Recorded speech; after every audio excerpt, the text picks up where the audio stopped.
So when we talk about regenerative tourism, it's always based in indigenous knowledge and wisdom. Where you're from, you are an ambassador for your place. You see yourself as a steward of the land and the ocean and the culture and your community.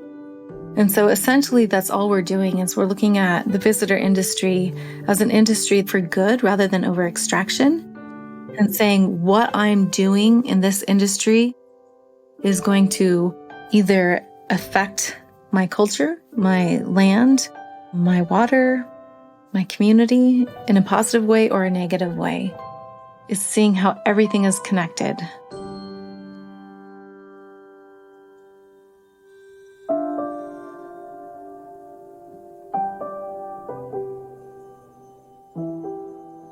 I'm Kate Tucker, and this is Hope is My Middle Name, a podcast from Consensus Digital Media. Today, we're talking with Mary Godard, Regenerative Tourism Catalyst for Sustainable Southeast Partnerships in Alaska. Mary helped me figure out the lay of the land as we headed by boat to Sitka to film for Made in America this past summer.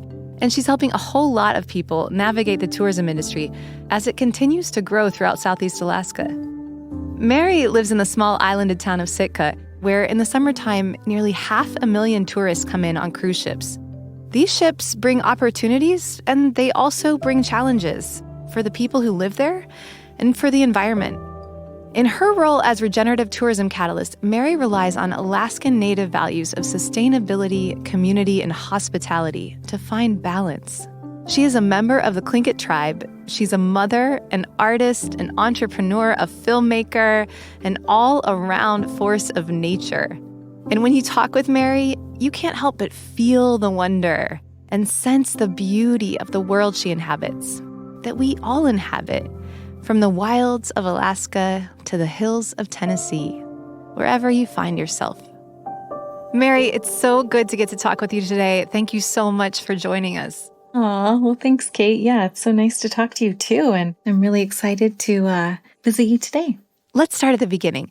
Tell me about where you grew up. Yakutat is a really small community of about 600 now, but when I grew up there's about 800 people. Yakutat is on the tip of Southeast Alaska. Currently, I live in Sitka, and so it's about 400 miles north of where I live now. And you know the saying, it takes a village to raise a child. That's one I kind of think of because everything that goes on in Yakutat, you have your neighbors, all the people surrounding you to really help you. And I guess I was just thinking of that because we had someone I grew up with, their parents' house just burnt down last week. And when there's tragedy or anything like that, the whole community just surrounds that family with love and support. And it's not something that, you offer, it's just something that you do. I think that's really kind of shaped me for where I go, is making sure that community is really important and it's something that I value. Yakutat has hundreds of miles of sandy beaches and forest, and it's just beautiful. Currently, where my family's house is, if you look out the window, you can see Mount St. Elias. It's just stunning. Alaska is the most beautiful place I have ever been.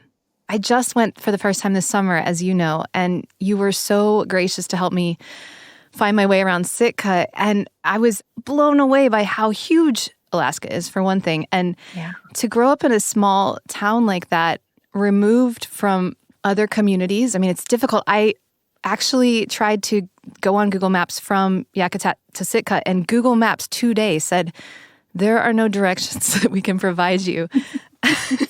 Exactly.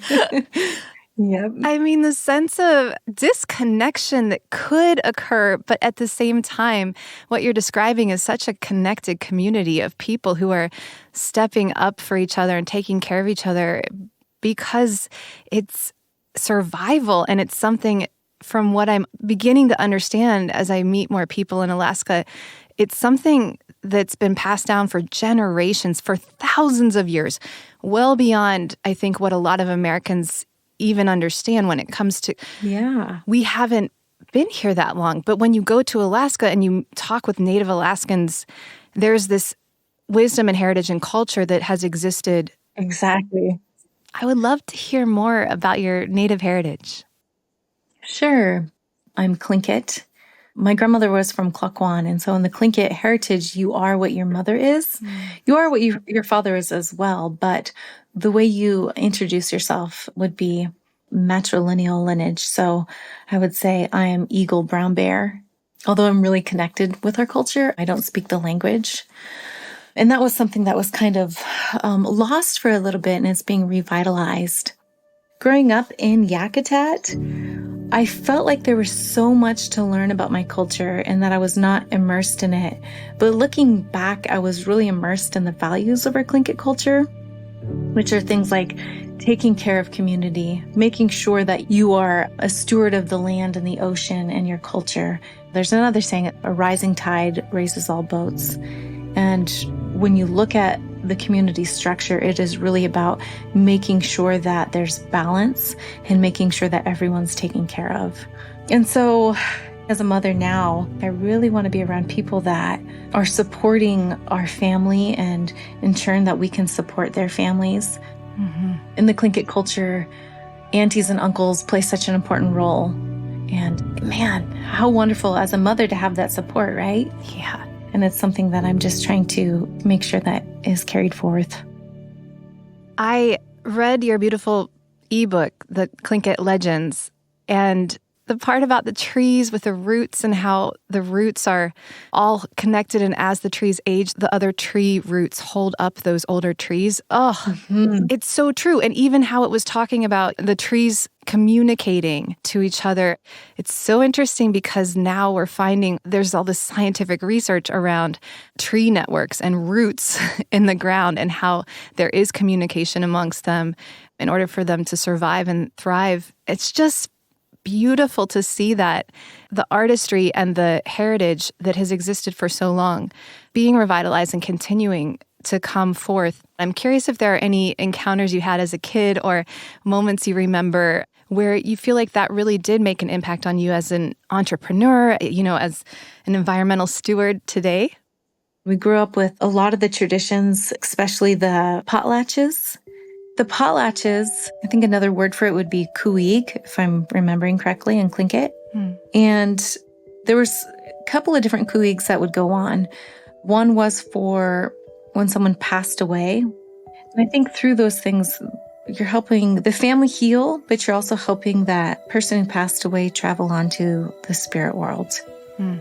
So stories are told. People receive their names. There's a lot of sharing of food and just being with one another.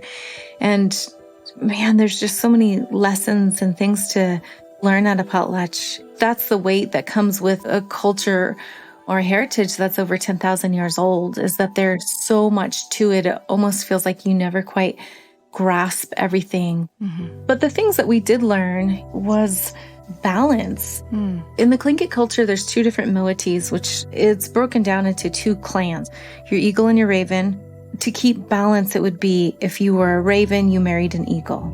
If it was an eagle that passed away, then the raven moiety would raise up and they would really take care of the eagle clan. And then a year later, the eagles would come back and do a 1-year payoff potlatch. They would thank the ravens and they would really bless them with pretty much everything they had, their food, their gifts. It was to keep balance and to make sure that we were taking care of each other. It's amazing because you have your potlatch when somebody passes away, you have a 14-day dinner, then you have a 1 year. So you have like 3 different phases of potlatches or times where you're allowed to grieve and have time to heal, which I think is something that not a lot of people anymore really give their families a chance to do. Yeah, I was actually in another episode talking with a funeral director about this very thing and how the westernized sort of approach to death and dying has robbed us of some of the most elemental and essential aspects of the grieving process. But to have that whole community around you, to have a 14-day stretch of time where you know you'll be fed and cared for, what a beautiful process. Yeah.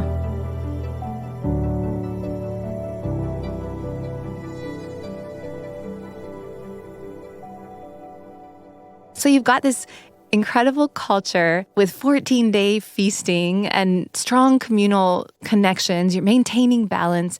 And into the mix, you throw tourism. I mean, how do people in Sitka generally feel about tourism? So tourism, gosh, it's gone through so much in the last couple of years because of the pandemic.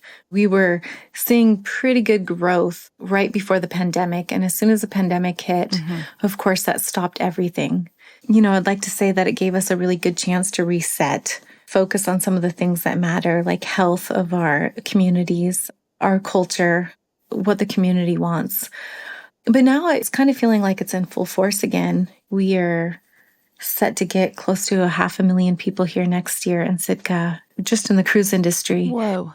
And how many people live in Sitka? We have about 9,000 people that live here. 9,000. Yeah. And then 500,000 people descending upon that.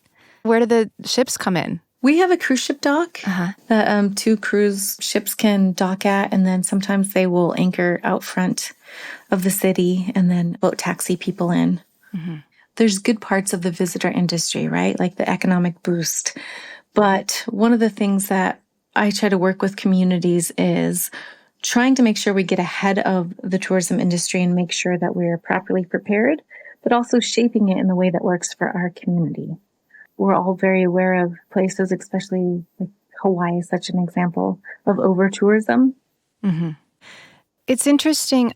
In the short time I was in Sitka, I got to go to the farmer's market, which was beautiful. And I heard people in the farmer's market who were clearly from Sitka because they're there selling their wares, and they had this real close-knit community vibe happening. Yeah. And I heard more than once someone saying, oh, is there a cruise? And, oh, well, I don't know if I'm going to go downtown because of the, and downtown from where the farmer's market is, it is downtown.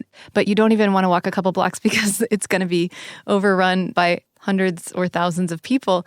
Yeah. But I hear what you're saying about the balance and getting ahead of it. How do you talk with people when that's a real issue that's affecting their lives negatively?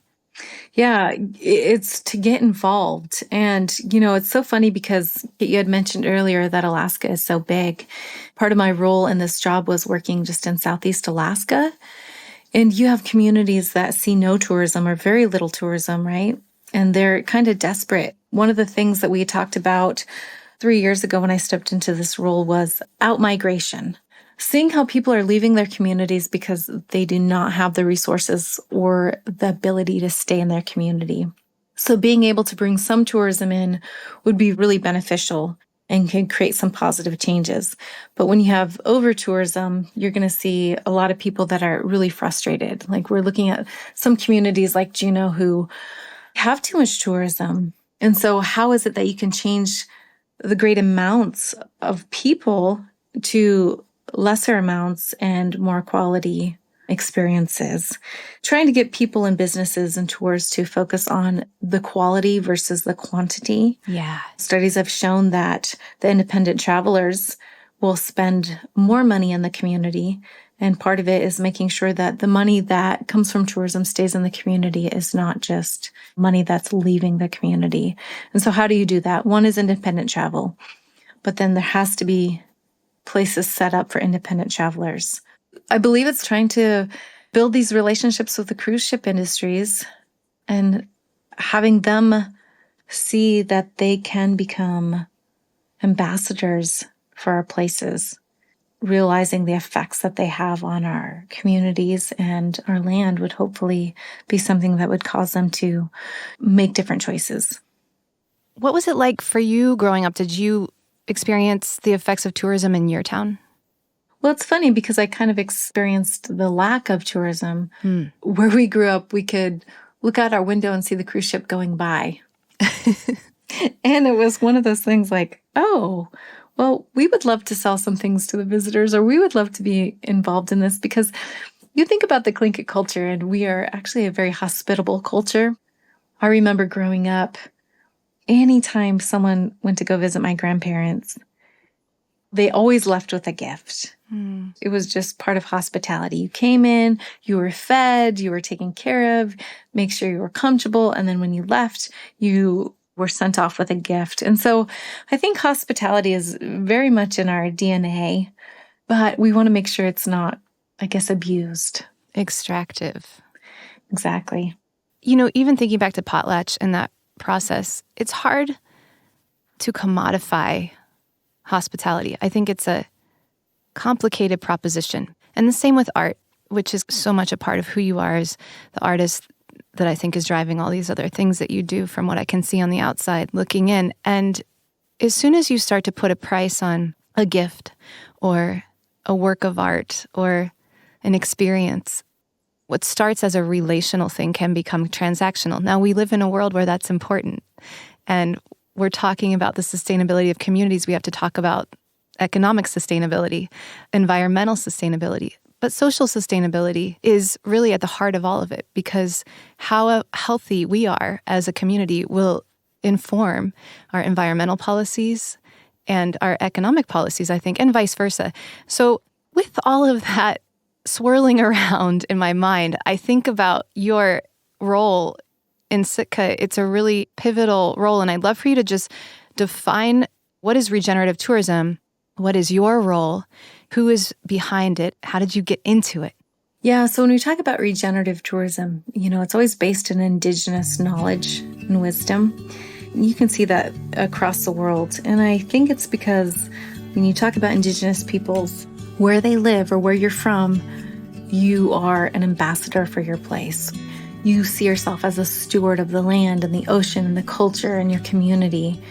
And so essentially that's all we're doing is we're looking at the visitor industry as an industry for good rather than over extraction, and saying what I'm doing in this industry is going to either affect my culture, my land, my water, my community in a positive way or a negative way. And it's holding yourself responsible, kind of like an extreme leader, right? Mm-hmm. What I'm doing is going to impact everything around me in a positive way or a negative way. It's seeing how everything is connected. That's kind of how I define regenerative tourism. This position is in an impact network called the Sustainable Southeast Partnership, and it's a collective of organizations, tribes, businesses, and individuals that have really come together to work for the good of Southeast Alaska. Not only are we working for the economic benefits, but we're making sure that the community's built up, that the culture is built up. And then my position is directly funded by two different companies. One is Sea Alaska Corp. Their headquarters is in Juneau. They've really proven that you can be successful if you base your businesses off of values. And they're really good at defining what those values are and making sure that they adhere to them. And then the second company that is funding this position is Alaska Dream Cruises. And they're a small Alaska Native owned cruise line. I think their biggest ship carries 70 people. Very small, very authentic experiences in Southeast Alaska. One thing that the network, Sea Alaska Corp and Allen Marine or Alaska Dream Cruises have in common is that everything that they do is built off of relationships. In Alaska, you realize you're going to see the same people over and over and over again. These are the people that are going to support you if something happens. These are the people that are going to cheer you on. And so a lot of those decisions really have to be based on relationships because that is something that's highly valued. When you don't have a lot of roads, you can't be burning your bridges. That's right. No burning bridges. If you do, man. Have you had any experiences in your role with community members, either in Sitka or throughout Southeast, where you're seeing them kind of change the way they view tourism? Yeah, I feel like we've had some really good strides. Alaska was known for their big open spaces and their wildlife and the beautiful views, but culture really wasn't at the forefront. This year is the first year that the Alaska Travel Industry Association has earmarked money specifically for cultural tourism and has also put out a cultural insert in their travel magazine. And so we've been able to share what we think is important in our cultures. Mm-hmm. And then, a big part of the Sustainable Southeast Partnership is Spruce Root Organization. And for the last 3 years, they've done a program called Path to Prosperity, which really helps new business owners and established business owners. One example, I just had a meeting with the Port of Seattle and the city of Juneau, and they're working on a concept called the Green Corridor, which, if I can wrap this up in a quick short sentence, would be trying to figure out different fuel solutions for the cruise lines coming to Alaska. We talked about innovation and how that's part of regenerative tourism. And this is something that they're trying to problem solve and be innovative around in order to solve this problem of the fuels and really how that contributes to carbon in our environment. With the training specifically, the Path to Prosperity, if you get accepted in, it's a 3-day boot camp, business boot camp, that is, and they match you up with mentors, show you how to do a business plan. And then the competition part, the last 3 years have been regenerative tourism. There's 2 different winners, one that's an established business and one that's a new business, can win, I think this year is $25,000 to use towards their business. And what are the goals? What do you see happening as regenerative tourism really starts to take root in these communities? Hopefully independent travel, small businesses popping up, more food production businesses that can provide delicious, amazing Alaska food, the food being shipped in. That would be great to see. It would be wonderful to see balance across the state of Alaska where you do not have a community that's just overburdened with tourism. How we're going to get there, I'm not sure, but I think the good thing is people are recognizing that they can get involved, they can use their voice, they can begin to help shape the tourism industry. I think you're going to see a lot more of cultural tourism. I think you're going to see us attracting people that are genuinely wanting to experience the ruggedness of Alaska, the beautiful cultures, and the amazing food. Well, I want to talk about the food, but before we go there, what about the ruggedness of Alaska? Growing up there, has it changed? Are you seeing the effects of climate change? And talk to me a little bit about how tourism impacts that. Definitely climate change is something that is happening. There's a company here called Fin Alley Fishing, and they're the only pescatourism business in Alaska that I know of. They get a lot of people that want to know, is climate change really happening? And so I think when they go out on these boats, these fishing boats or glacier tours, people can see for themselves that the glaciers are melting, that the weather is changing. What is pescatourism? The pescatourism concept came from France when the fishing industry was in decline. And so they had to find new ways of being able to generate income. And so they created these experiences of showing people how to fish and treated them like a crew member for a day or two. It was more about the experience rather than seeing how many fish you can bring home. What advice would you give tourists and visitors coming to Alaska so we can be more mindful and respectful of indigenous Alaskan culture and of the land?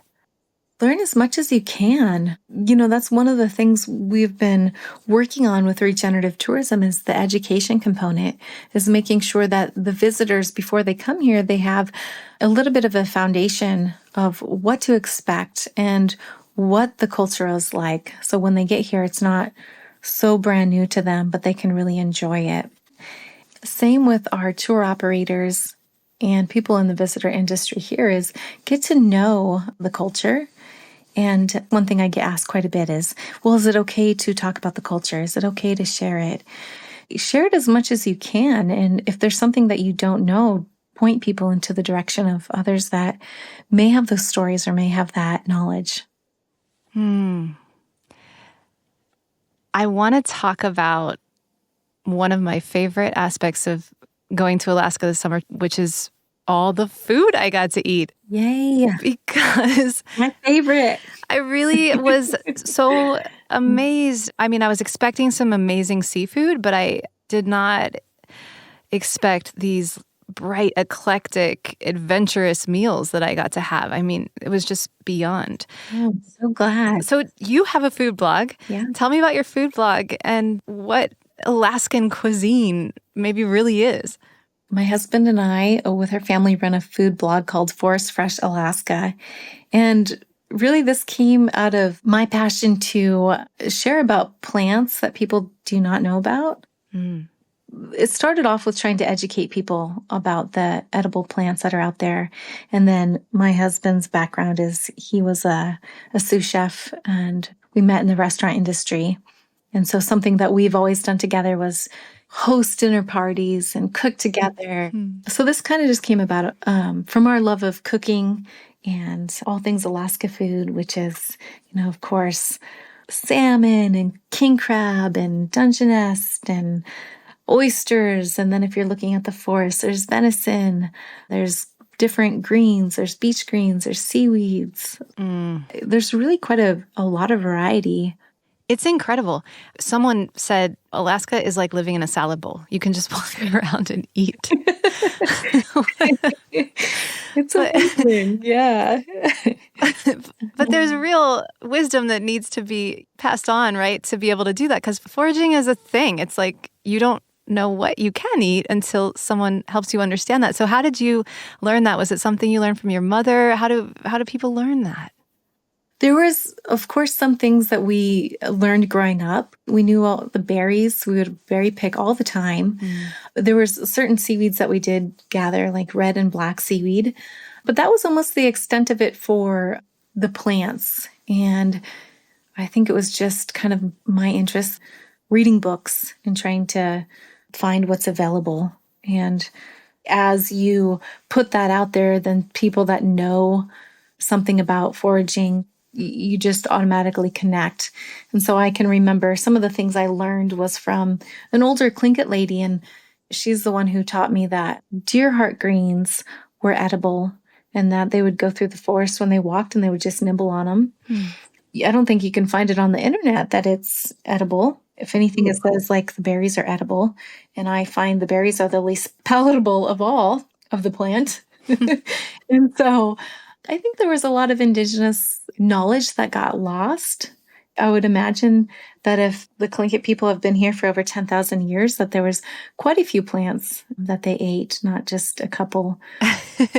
Can you take me out on an expedition you went on foraging, or just a moment where you maybe found something and it was surprising or unusual? Yeah, it's so fun because I have a 7-year-old and he loves to go foraging. He loves to discover new plants and creatures and everything, right? We went out into the forest, and this whole season, every time we would go out, we would see this jelly-like mushroom, and it was bright yellow. Finally, we looked it up, and we discovered that it was called jelly fungus or witch's butter. Ooh. And that it is indeed edible, but more than it being edible, it's medicinable. It's a mushroom that can shrink tumors. Oh, my goodness. We do live in a rainforest. And so you're going to come across new plants all the time, or plants that maybe your eyes were not open to. So every now and then we'd do this exercise with my son. My husband and I would go for a walk, and we'd stop in one section or one little spot and say, okay, name all the plants that you can name in this one little 1 foot by 1 foot area. And it's amazing how many plants you can find and how many different plants there are in just a little tiny space. He is so lucky that you're teaching him that. I wish I could do that. It's amazing. It's so much fun. I love that. You're going to have to come back, Kate. Yeah, I'm going to have to come taking the class that your son is. That would be about the level I would be entering at, I think, when it comes to plant knowledge. He loves it. I mean, how in your work that you're doing with the blog are you continuing this thread to sort of help restore that tradition and pass on some of this knowledge?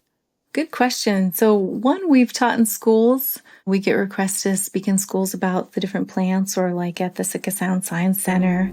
I have a production company. And so one thing that has always been a dream of mine is having a Forest Fresh show. Yes. This summer we had in our production company, we did a couple of episodes. We filmed them. The idea is really to have like the education piece, right? Like your adventure, you're going out and you're hiking or you're fishing and talking about the food and how you harvest it, the cooking aspect, and then, of course, the fun part, which is the dining aspect of it.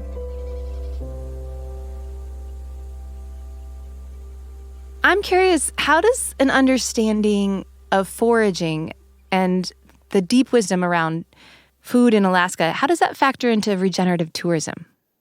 Most of our food comes from out of Alaska. And when I say most of our food, there's an exception with some of the smaller rural communities. They really count on the subsistence months and the summer months to bring in the food that they need to live off of. There's some of the bigger communities that supplement with the subsistence. And then just the fact that, what is it, 90 to 95% of our food is shipped in. You want to talk about contributing to carbon. And so if we can kind of localize and get people to start producing food here, there's so many plants right now that people can subsistently live off of that would really help them out.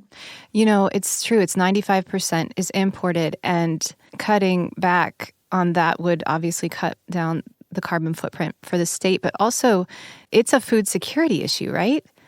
It absolutely is. We've been doing Forest Fresh for quite a while, but it really wasn't until the pandemic that people really started getting interested. And I think it's because of that food security. I mean, if you are in a small community and you go to your grocery store and there's nothing on your grocery store's shelves, that should be a wake-up call.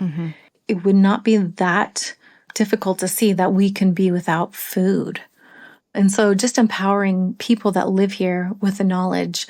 Of course, a lot of them know already the fishing and the hunting, but the plant aspect is huge. I got to talk with Kylie Ray from Panhandle Produce over in Juneau, and she was talking about the impetus behind starting that during the pandemic. When shipments didn't show up, it would just take 3 days before there was nothing to eat. And this is Juneau, which is a city.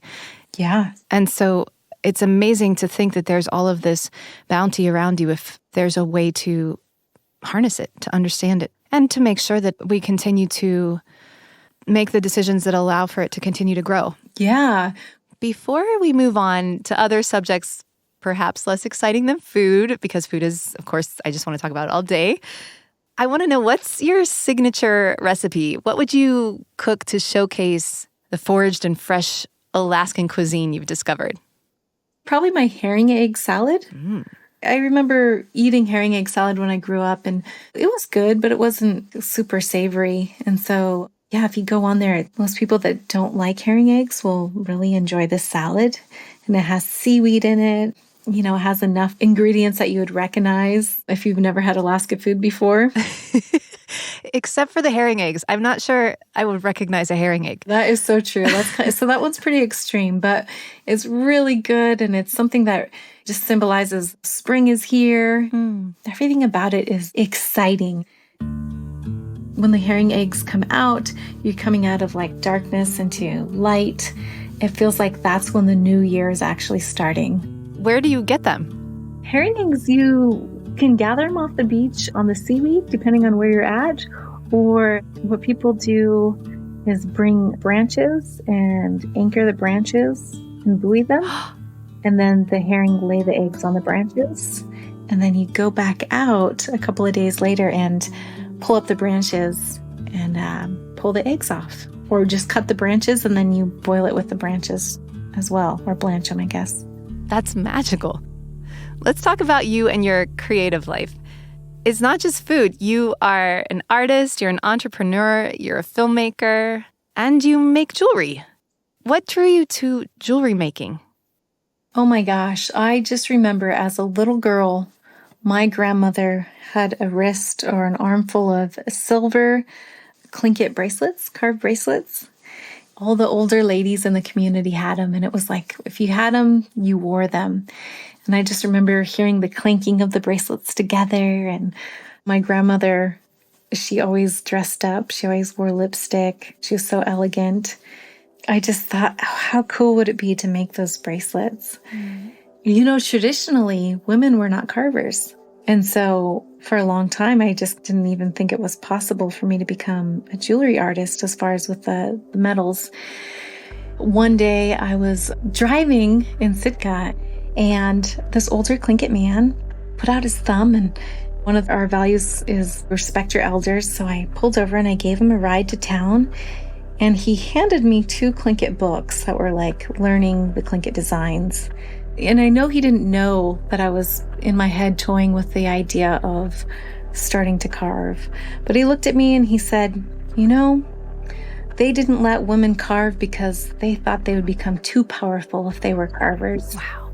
And I just was like, okay, that's my answer. And so I started my journey of learning how to carve in silver and copper and Tlingit formline work. Can you imagine if you hadn't had that encounter? Yeah, you know, it's moments like that that are just pivotal.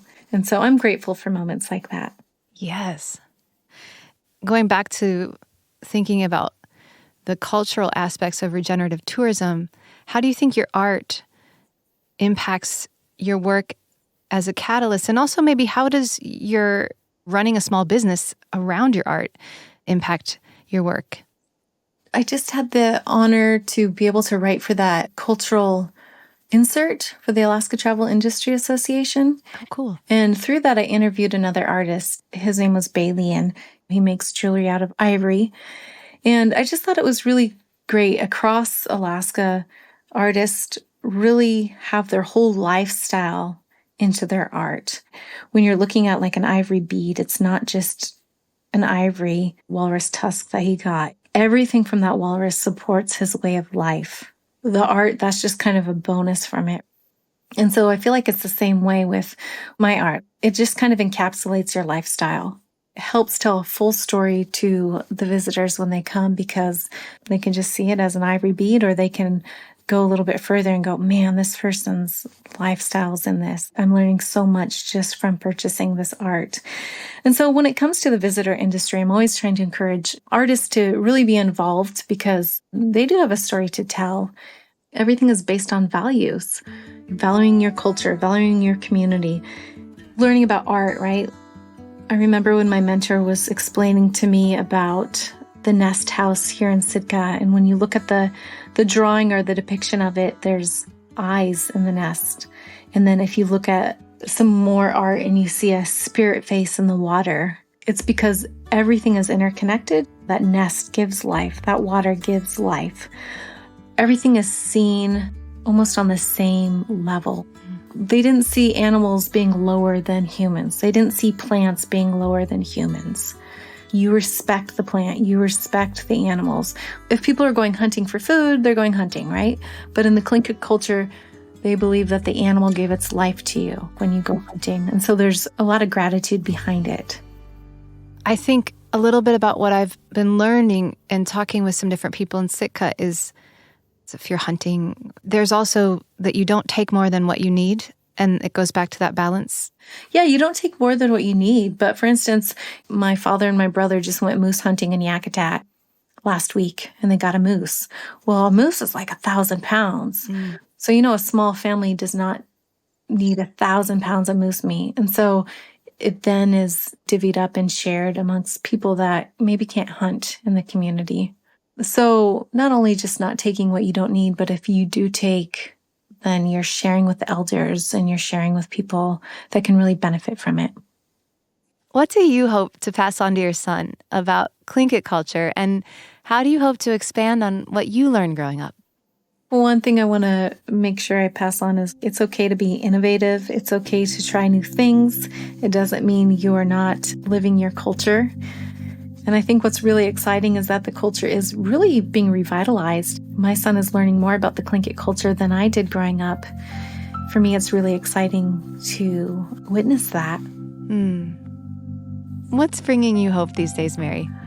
Oh, okay, my son. It's such a joy to see him growing. It's a joy to see him absorbing all the things my husband and I talk about, things that he's learning at school and at culture camp. And so I do have to say, my son, I mean, just seeing that new energy, that new excitement, I think that's the thing that does it most for me. Mary, this has been so wonderful. Thank you so much for taking me back to Alaska and for sharing your perspective. It was a lot of fun for me, and I hope, Kate, that you're able to come back to Alaska. Oh, I totally will. And I'm going to be calling you for recipe advice. Hey, you got it. Anytime. Awesome. Thank you, Mary, for inviting us to learn about Tlingit culture, food, art, and the stunningly beautiful and fragile land and sea of Alaska. You can find Mary's food blog at forestfreshalaska.com. Hope is My Middle Name is hosted and executive produced by me, Kate Tucker. You can find me on Instagram and Twitter at Kate Tucker Music. If there's someone you think belongs on the show, please send me a message. This episode was produced by Christine Fennessy with editing from Audrey No and Rachel Swaby. Our sound designer and engineer is Mark Bush. Music by the fantastic artists at Epidemic Sound, Soundstripe, and me. Big thanks to Connor Gaughan, our publisher and fearless leader at Consensus Digital Media. Hope is My Middle Name can be found on Apple Podcasts, Spotify, or wherever you listen. It would mean so much to me if you would follow, rate, and review the show. Hope is My Middle Name is a podcast by Consensus Digital Media produced in association with Reasonable Volume. See you next time.